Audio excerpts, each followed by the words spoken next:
Hi friends, இன்னைக்கு ஒரு சூப்பரான பிரேக்ஃபாஸ்ட் ரெசிபி தான் பார்க்க போகிறோம். இதுக்கு நான் இன்றைக்கி கொண்டக்கடலையை ஊற வச்சு அரைச்சி சேர்த்துருக்கேன். ரொம்பவே டேஸ்டியாகவும் ரொம்ப ஹெல்த்தியாகவும் இருக்கும்.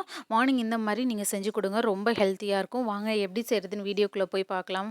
ஃபஸ்ட்டு இந்த ரெசிபி செய்கிறதுக்கு நான் இன்றைக்கி ஒரு அரை கப் கொண்டக்கடலையை ஊற வச்சு சேர்த்துருக்கேன். ஒரு 7-8 மணி நேரம் நான் ஊற வச்சுருக்கேன். அதை இந்த மிக்ஸி ஜாரில் சேர்த்துக்கிறேன். 2 பச்சை மிளகா, உங்களுக்கு காரம் எவ்வளோ வேணுமோ அவ்வளோ போட்டுக்கோங்க. கொஞ்சமாக இஞ்சி கட் பண்ணி சேர்த்துருக்கேன். ஒரு கைப்பிடி அளவு கொத்தமல்லி, அதையும் நான் சேர்த்துருக்கேன். இப்போ இதை நல்லா நீங்கள் ஒரு ஃபைன் பேஸ்ட்டாக அரைச்சி எடுத்துகிட்டு வாங்க. இதுக்கு நீங்கள் தேவையான அளவு தண்ணி ஊற்றிக்கோங்க. இதோட நம்ம இன்றைக்கி ராகி மாவும் சேர்க்க போகிறோம், அதனால தண்ணியாக இருந்தாலும் பரவாயில்ல. இப்போ இதை நான் ஒரு பவுலுக்கு ட்ரான்ஸ்ஃபர் பண்ணிடுறேன். இப்போ இதில் நான் ஒரு அரை கப்புக்கு ஆனியனை நல்லா பொடி பொடியாக கட் பண்ணி சேர்த்துருக்கேன். இப்போது இதில் ஒரு அரை கப்லேருந்து 3/4 கப்புக்கு ராகி மாவு கேழ்வரகு சேர்த்துருக்கேன். ஒரு அரை டீஸ்பூன் எள்ளு, ஒரு 1 டேபிள் ஸ்பூன் அரிசி மாவு சேர்த்துருக்கேன். கொஞ்சமாக உப்பு சேர்த்துருக்கேன். இப்போ இது எல்லாத்தையும் நல்லா மிக்ஸ் பண்ணி விடுங்க.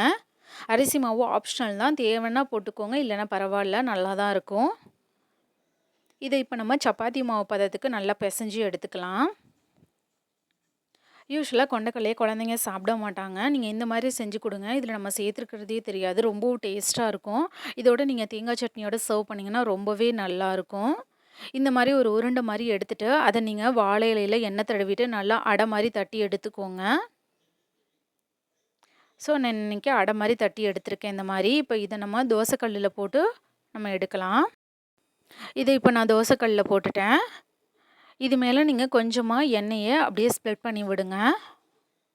இதை நீங்கள் மார்னிங் ஸ்கூல் கிளம்புறப்ப செஞ்சு கொடுத்தீங்கன்னாக்கா ரொம்பவே டேஸ்ட்டாக இருக்கும், ரொம்ப ஹெல்த்தியாகவும் இருக்கும், நல்ல ஒரு ஸ்டொமக் ஃபில்லிங்கான ரெசிபியாகவும் இருக்கும். இதில் நம்ம சேர்த்துருக்க கொண்டக்கடலை நல்லாவே வந்து ஹெல்த்தியாக இருக்கும், நல்ல ஒரு ஸ்டொமக்குக்கு ஒரு ஃபில்லிங் ஆனதாகவும் இருக்கும். இதுக்கு நீங்கள் கார சட்னி, தேங்காய் சட்னி எதோட வேணாலும் சர்வ் பண்ணலாம், ரொம்பவே நல்லாயிருக்கும். இதை நீங்கள் செய்கிறதுக்கு ஒரு 10லேருந்து 15 நிமிஷம் போகுதும், ரொம்ப நேரம் ஆகாது இதை செஞ்சு கொடுக்கவும். நம்ம கேழ்வரகு சேர்த்துருக்கிறதுனால ரொம்பவே போன்ஸ்க்கெல்லாம் ரொம்பவே நல்லது. நம்ம வீக்லி ஒன்ஸ் கண்டிப்பாக கேழ்வரகு சாப்பிட்டா ரொம்பவே நல்லது. இப்போ நமக்கு அடை ரெடி ஆகிடுச்சு. அவ்வளோதான், ஒரு சூப்பரான பிரேக்ஃபாஸ்ட் ரெசிபி ரெடி ஆகிடுச்சு. நீங்களும் ட்ரை பண்ணி பாருங்கள். ட்ரை பண்ணி பார்த்துட்டு உங்களோட கமெண்ட்ஸை சொல்லுங்கள். தேங்க்ஸ் ஃபார் வாட்சிங். ரொம்பவே நல்லா சாஃப்டாக வந்திருக்குது. DD Shine recipes and tips சேனலை லைக் பண்ணுங்கள், ஷேர் பண்ணுங்கள், சப்ஸ்கிரைப் பண்ணுங்கள்.